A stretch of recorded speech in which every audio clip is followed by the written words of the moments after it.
Hey, Taya, welcome to the show. Hi, Brittany. How are you? Thank you for having me.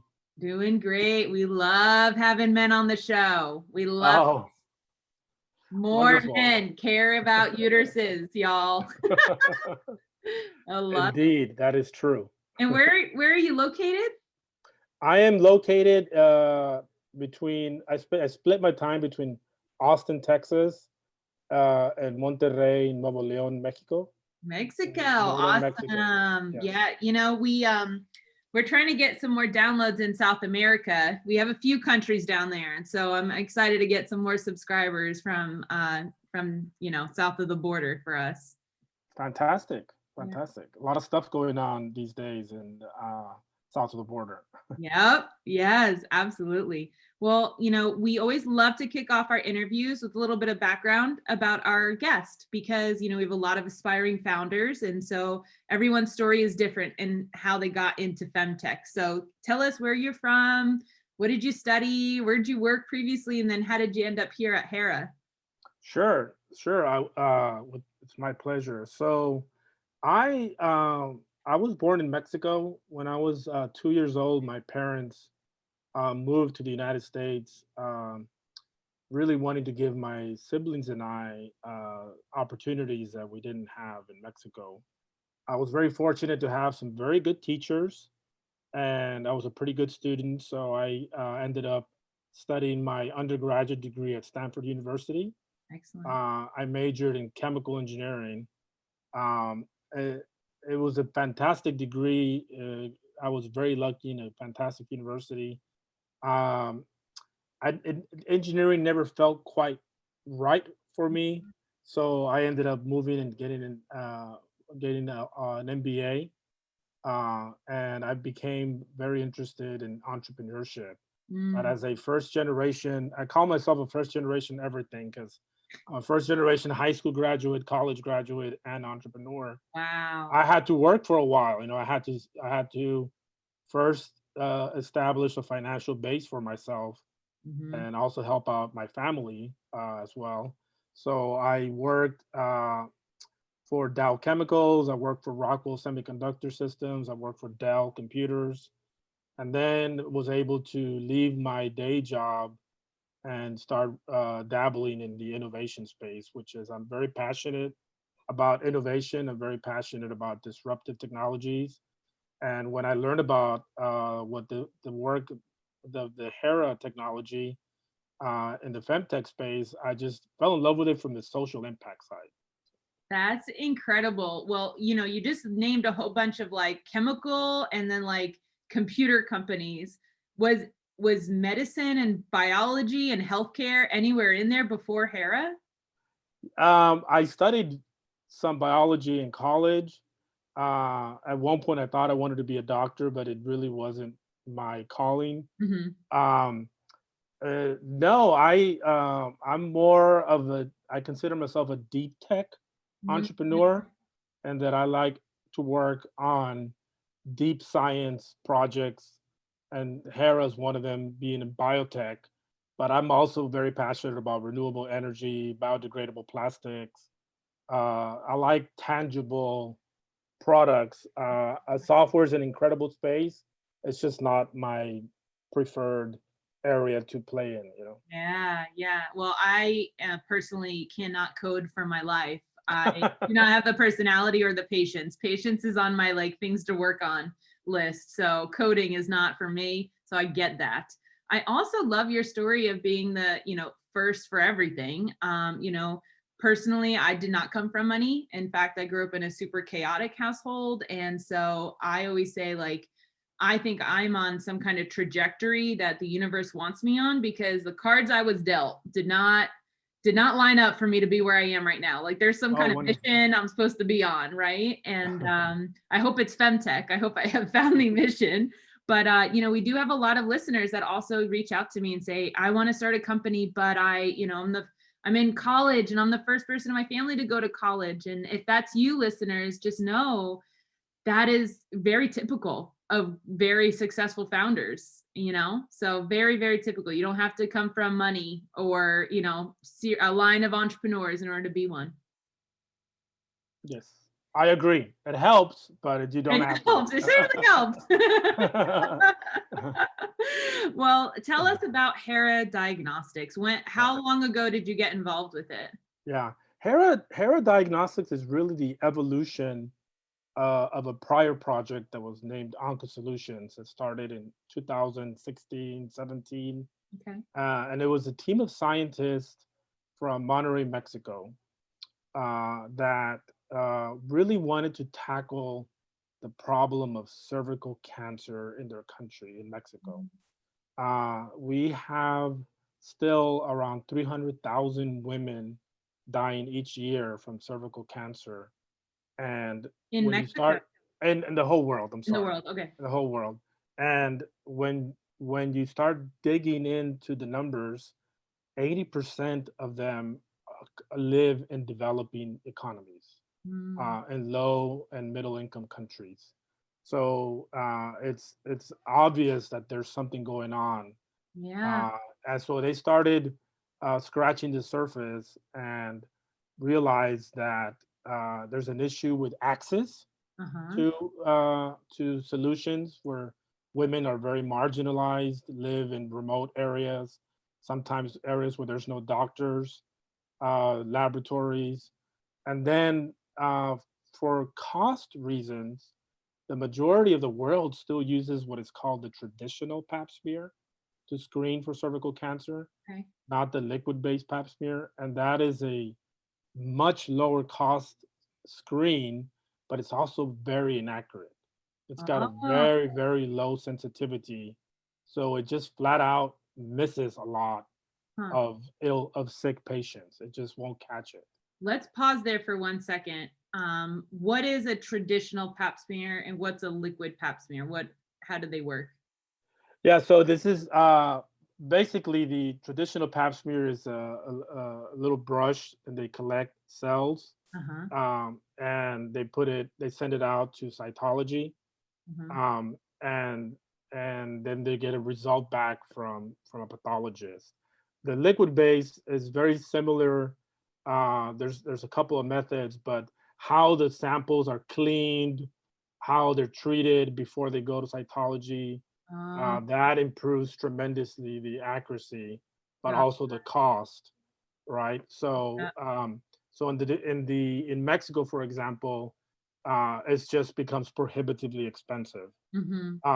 And one of the reasons that that the traditional Pap smear is so poor is simply because they don't follow the protocols, how the samples are being stored, how Mm, they're being transported. Again, sometimes the laboratories, to save money, they might not even have the right trained personnel looking at the microscopes. So some mhm. of the studies that we've seen and that we've done ourselves, in the end, is just the Pap smear. We've seen sensitivities as low as 35%, which is Wow. very, very low. So traditional pap smear and liquid pap smear, both same concept. There's kind of like a brushing of the cervix to take Mm. cells out, but the liquid one has a more refined storage of and preservation of the cells collected so you can get an accurate assessment of what's on the cervix. Whereas traditional, there's less, sensitivity because cells, they're not supposed to live, on brushes in a Mhm. bag, right, for multiple days. But then also you're saying there's also healthcare delivery issues, the operational costs of storing the samples and getting the right kind of people to look in the microscope at it. So there's actually multiple levels of issues with that. Yeah. Yeah, Okay. and I have to segue into telling you the story of how the technical founders of our company first decided to tackle this, but they participated in a government program in Mexico that aimed to reach women that had never gotten a Pap smear before. So Wow. they went out in these urban, basically vans Mm-hmm. that were equipped to collect samples, and that had a chair and that had a speculum. So Jesus Añez participated in this social service campaign. It was very interesting culturally speaking. They had to, in some cases, speak to the husbands of the women Oh, to get permission yeah. to be able to take a pap smear, or even the children when there was no father around. So they collected a bunch of samples. It took weeks, in some cases months, to get the results back Wow. for, again, various reasons Yeah, yeah. dealing with the bureaucracy of the government. And what was astonishing is when they went back to communicate the results, half the women didn't show up for their test results. Huh. They just couldn't find them, or they didn't show up.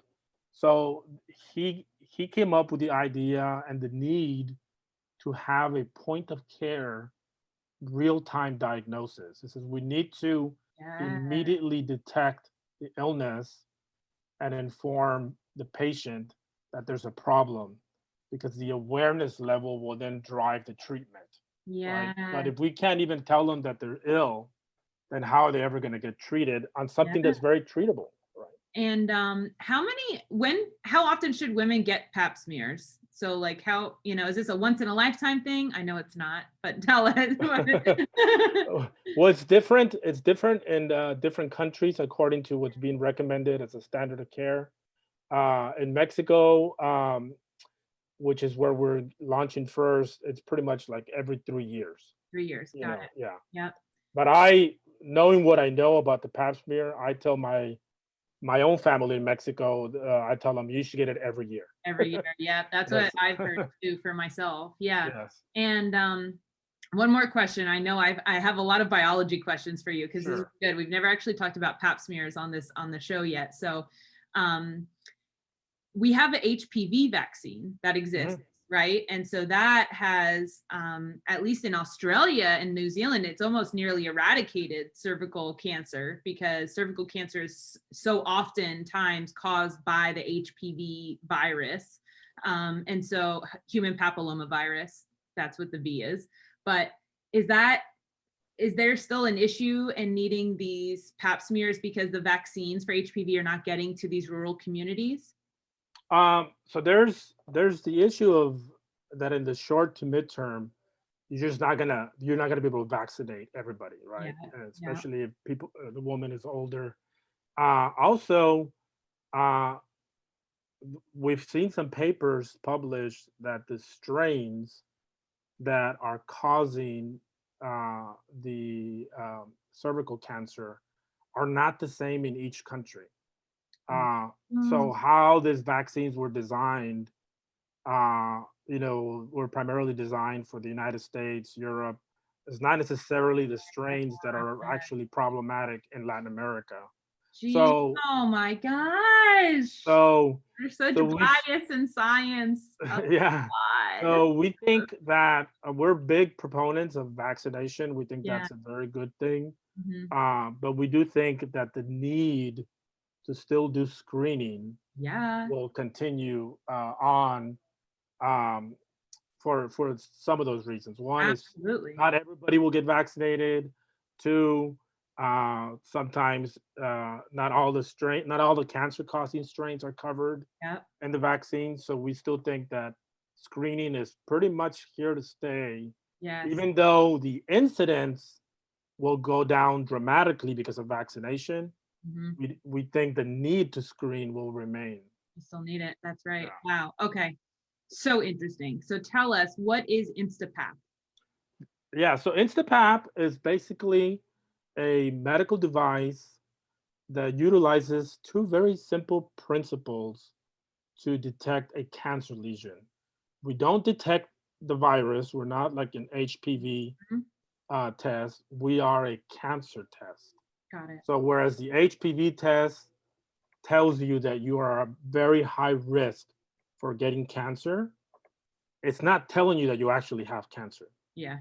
So you could be HPV positive, and all that means that you need to get more frequent pap smears Yeah. Yeah. because you're high prone Yeah. for cancer. So we use optical spectroscopy and electrical impedance, and all that really means is we shine frequencies of light at the tissue with a, if you can imagine like a wand, thin wand that goes into the vagina and lightly touches the cervix. Mm-hmm. Each time we touch it, we shine light and we send a very small microvolt of electricity Uh-huh. way below the threshold of what the human body can feel. Uh-huh. Uh, so we look at how the cells are absorbing light and how they're conducting electricity. And it's a pretty well documented principle that when there's a cancer lesion present, the absorption of light and the resistance to conducting electricity change. So Hmm. we look at the changes in those, and then with some artificial intelligence models and machine learning models, we can tell with pretty good accuracy that there's, and tell immediately that there's a presence of a lesion. Wow. And it's the wand that's sensing it, right? It's not like someone trying to look up into the vagina to the cervix, looking at the lights. It's the wand is doing all of that. Yeah, it's not imaging. It doesn't take a picture. It's measuring just absorption of energy of light, and the instrument does the interpretation for you. Mm. You don't have to be a doctor. You can be a nurse practitioner, a Oh, that's technician. good. So it takes the person out of the equation in terms Mm. of the interpretation. Yeah. Now, at the stage where we're at, we're really a screen. We're not ready to be a diagnostic. We're not accurate enough to be a diagnostic. Our goal is to make this technology so good that it could potentially one day be considered a diagnostic. Yeah. And we'd be talking about a digital biopsy at that point, Huh. which would be very interesting, So interesting. Yeah. yeah, but our first foray into saving lives is just providing a more accurate, real-time, and affordable screen. Oh my gosh. How far along are you? So our device is been approved by the Mexican FDA. Mm-hmm. It has a sleeve that you throw away with each exam. Uh-huh. The sleeve, we designed it after the device, and we still need to get the sleeve through FDA approval in Mexico. Mm-hmm. But we hope to be selling in Mexico in another 9 to 12 months. Wow, incredible. And so, how are you going to make sure that this wand or this device isn't just, in the major cities where women may be getting pap smears anyways? And how are you going to make sure that these women in rural communities get it? Yeah, that's a really important topic for us, Mm-hmm. because ultimately, what our mission is to save lives, right? Mm-hmm. So one of the things that we did is we designed this for the developing world. Mm-hmm. In other words, we made it very affordable. The device is affordable, and the sleeve is very affordable. We could be the same cost or cheaper than cytology in Mexico. Um, and what our plan is to really work on aggressive marketing campaigns to reach practitioners, and uh, put a device in their hand and ship them sleeves so they can conduct a more accurate screen of Mm-hmm. their patients for the same or lower price, Yeah. right? We have to for sure work with the government of Mexico, and in many governments, in particular in Latin America, because so much of healthcare in Latin America is actually being done by government institutions. Mm-hmm. In Mexico, for example, something like 60% of all pap smears are done by government hospitals. Okay. So we will work with the government to make sure that they have the latest technology, and they can save more lives. I mean, that's Mhm. the end goal, right? Yeah. Well, you mentioned Latin America. Are there specific countries that you're targeting with the mindset of the social impact part, where there's maybe a lot of women in rural areas that could use this? And then outside of Latin America as well, do you know of other countries that could really use this? Yeah, our go-to-market plan is to really focus on Mexico, Central and South America, Mm-hmm. low to middle income countries. We want to go to India. We want to go to we've been studying which countries have the highest incident rates of cervical cancer. Yeah. And we want to target those low and middle income countries first, Yeah. because that's where we think we will have the most impact in terms of Absolutely. saving lives the quickest and the fastest. Single in the developed world, we think that single payer countries uh, will adopt the technology, but mostly from a cost saving standpoint. Mm-hmm. In the United States and in Europe, we can be cheaper Yeah. than the existing. So we can do real time result, which helps improve workflow, Mm-hmm. and we can be more affordable than the existing liquid based Yeah. pap smear. Makes sense. Uh, and we think that single payer countries could find this interesting.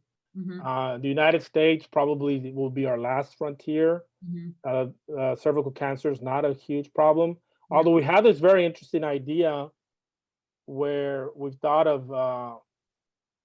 in the US, for example, the majority of women that are dying from cervical cancer, not surprisingly, are uninsured. Yeah. And they're very impoverished. They live in the Texas border or Appalachia. They're Yep. clustered in very poor, uninsured areas. So we would like to do strategic partnerships with nonprofits. Yes. And we thought about the idea of just retailing this. Like, why not just do a $40 pap smear? Yeah. $40 digital pap smear, which is basically the cost of a copay. Yes. Oh my gosh. Well, if FemTech Focus can help you find these people, I mean, FemTech Focus will get in a van. We have a gynecologist in our team. Okay, We'll that'd come be out there. wonderful. Yeah. But that actually brings up a good point for me. So, like, let's say, these impoverished women or women living in rural areas, they get your device, used on them. They find out in the moment they have cancerous cells. If these are women who don't have money, like how are we expecting them to then get cancer treatment? What's the treatment for that? Yeah, so we will definitely have to work with a lot of the foundations that are Mhm. currently provide support for treatment. What's important here is that if a woman does not get screened and the cancer becomes very invasive, Mhm. the treatment costs are very high.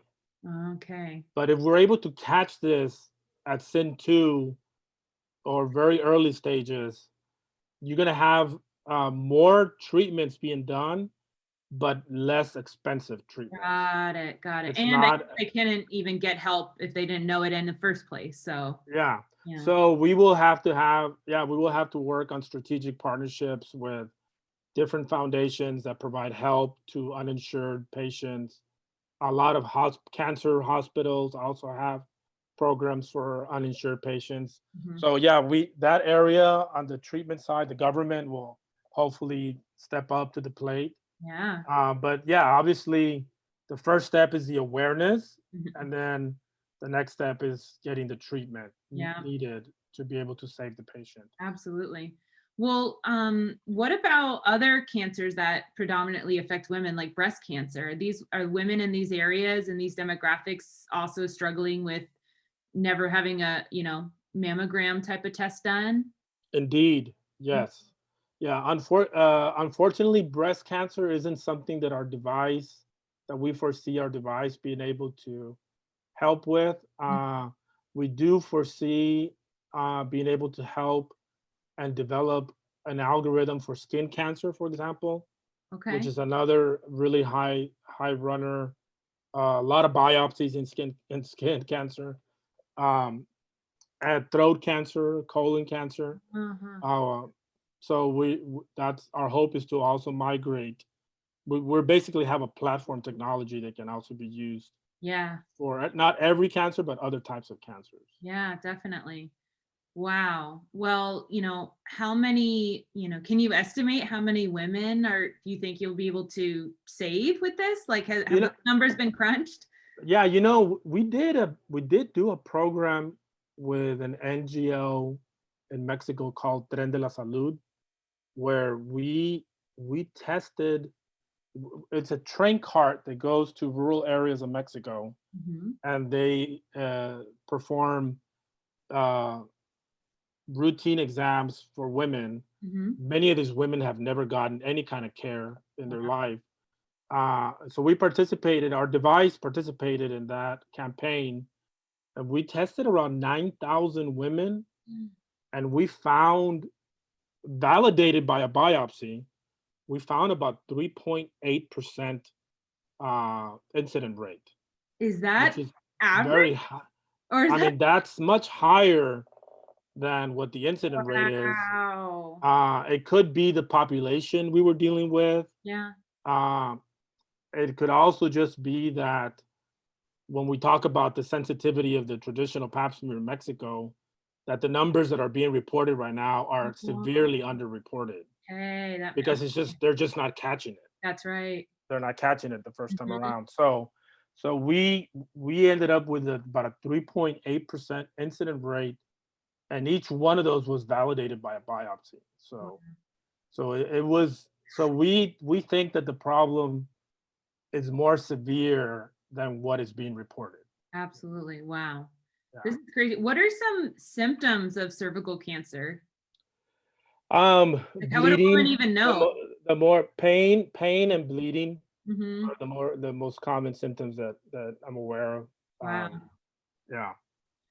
Well, this is absolutely incredible. I am really inspired by your social impact and that like healthcare innovation. I feel like a lot of times, especially in the United States, we have this capitalism mindset and we see nonprofits and profits as being very, very separate, right?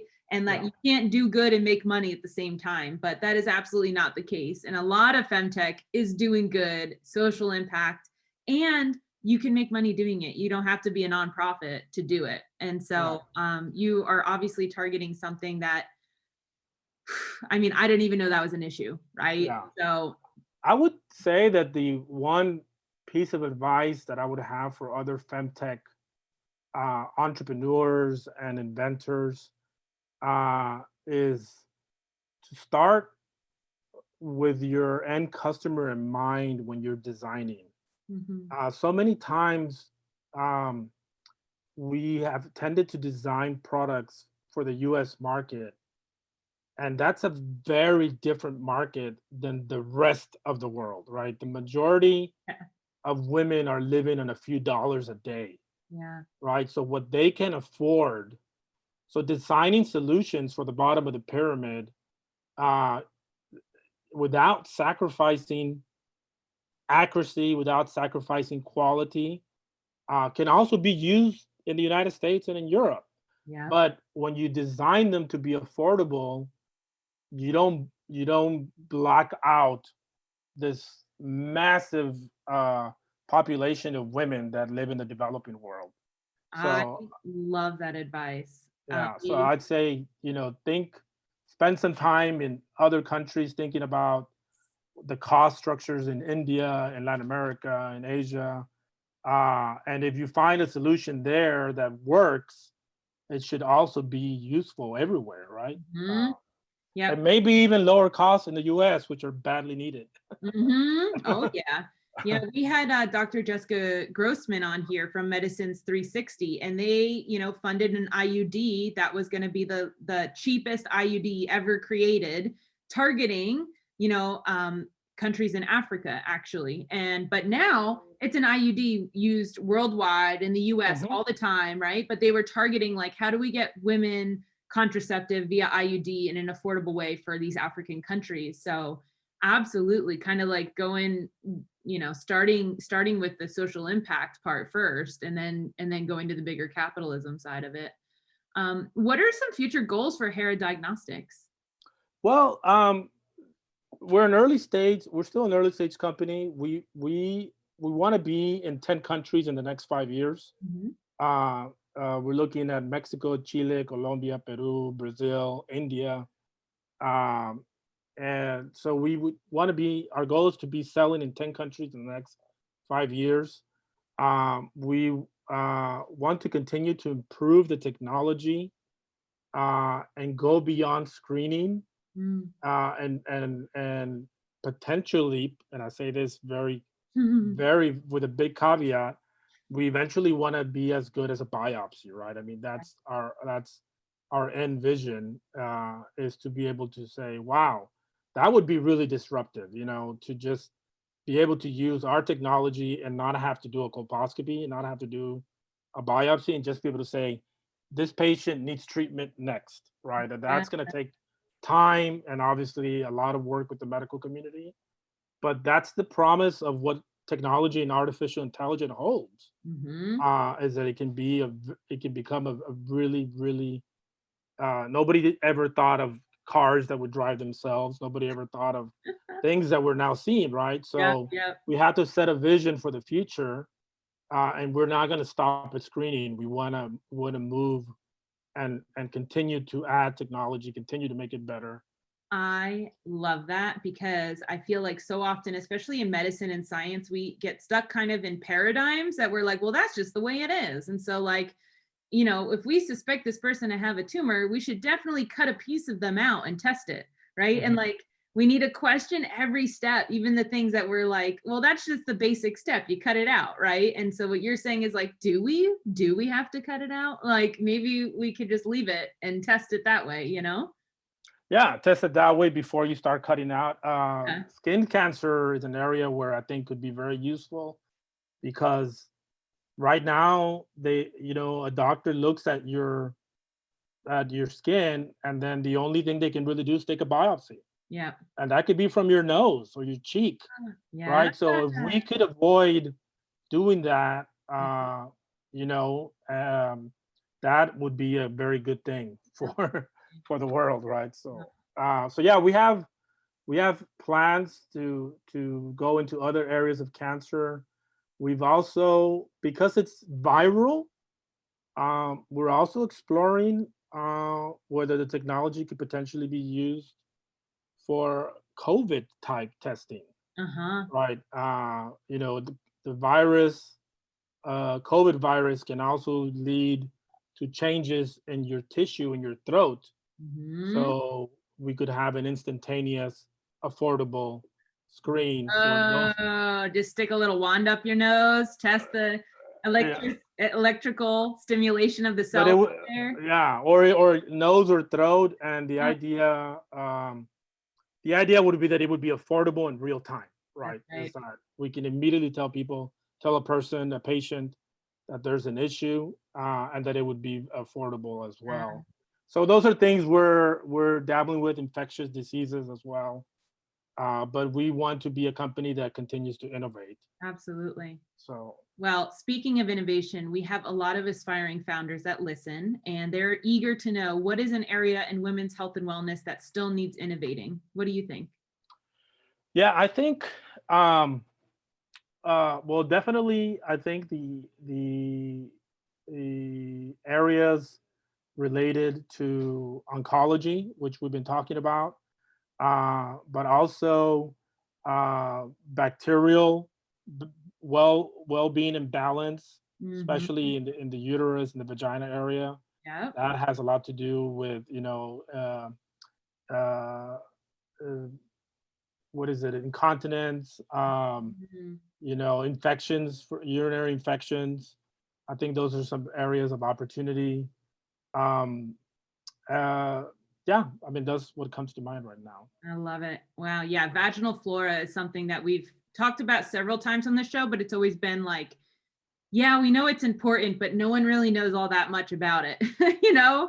Yeah. So, And then more natural based therapies that don't mhm. affect the hormonal, don't necessarily use hormones, that oftentimes lead to very severe, side effects, right? Yeah, So that's really interesting yes, area as well. absolutely. And our last question that our listeners love is, what do you think the femtech industry as a whole needs the most right now in order to be successful? Um, I think that I would really like to see more women investors and more Hmm. capital, that's in the hands of, of women. I think that oftentimes uh, it takes someone from the same that experiences those problems from the same sex to be able to see things that I, as a man, cannot see. You know, I ended up as the CEO of this company, but we're very well balanced in terms of men and women in our team, both on the technical side and the commercial side. I'm a big believer in diversity. So I think having that lens from the investors will help a lot of femtech products move forward. Sometimes the traditional our my male counterparts simply just don't understand where the pain points are, That's right. and or they don't understand why this would be so important to a patient Mm-hmm. or why this would be so important to care, right? So, for example, I've had in our case, I've had women tell me, I'm willing to pay more for your exam just to be able to know right away the result, Mm-hmm. right? That's an interesting patient experience that a lot of the investors that I talk to, they're only looking at it from the business model of the practitioner. And I tell them, but you need to interview the patient too. Mm-hmm. There's value here for the patient experience. And at some point, the patient's going to go into the doctor's office and say, why aren't you using Instapap? Yeah. I want you to use Instapap because I want that, Yeah. I don't want a phone call next week. Yeah, I want to know Yeah. right now, Yeah. That's right. So if it's the same accuracy and the same price, why haven't you adopted it yet, right? Mm-hmm. So Well, I love that because I actually just spoke with I have a good friend, Chrissy Cardenas, who is advising us on our own venture fund that we are forming. And she said, investing involves two things: logic and intuition. The logic is like the data is here, the market size, the business model, and the men can get that with the femtech companies, but the men sometimes fall off on the intuitive side, where it's like it's intuitive that these women would like these results now, or it's intuitive that women would like to not have those cramps or these symptoms, or and so pairing those together makes a really great femtech investor. yeah, and I think there's more products out there than there is capital focused in the Mm-hmm. sector. It's an exciting sector that can really change the status of health on a global scale. The other thing that I would like to see is more internationally focused investors. There tends to be a lot of investors that I've talked to where if it's not about the U.S. market, they're just not interested. They're like, I'm not interested, and I'm like, look, we can give you the same returns, and we can give you, but the product is really just solving a problem in these other countries, right? Yes. Yeah. And there are just some investors who they just shut down when they hear Yeah. that, right? Oh my gosh, that's a great point. And I've never really thought about it that way, but you're absolutely right. Whenever I talk to founders that are in Europe or another country, I'm like, you're gonna have to move your company here, otherwise investors won't talk to you, Mhm. So Well, wow. imagine if you're designing a product for Africa, and Mhm. the margins are still great because of how you've designed it, but it's just really hard to find capital. And then in Mexico, for example, there's a growing culture of VCs, but it's still very fintech focused. It's Mhm. still very software focused. It's not deep tech, Yeah. and then you go to your family offices that have no experience with technology or very little experience, and then it's a whole other set of problems. Oh, other set of problems. That's Yeah. right. That's right. Yeah. Well, Teo, this has been such a great conversation. I am so inspired by what you're doing. Please let us know when the FemTech team can get together and help, drive the bus and get this device out there and save women's lives. Definitely. Thank you so much for your time. Again, our focus is to be a global company. We are a US company, but we have a global mission. So we hope that we can save a lot of lives in the coming years and decades. Love it. Thanks, Teo. Thank you so much for your time.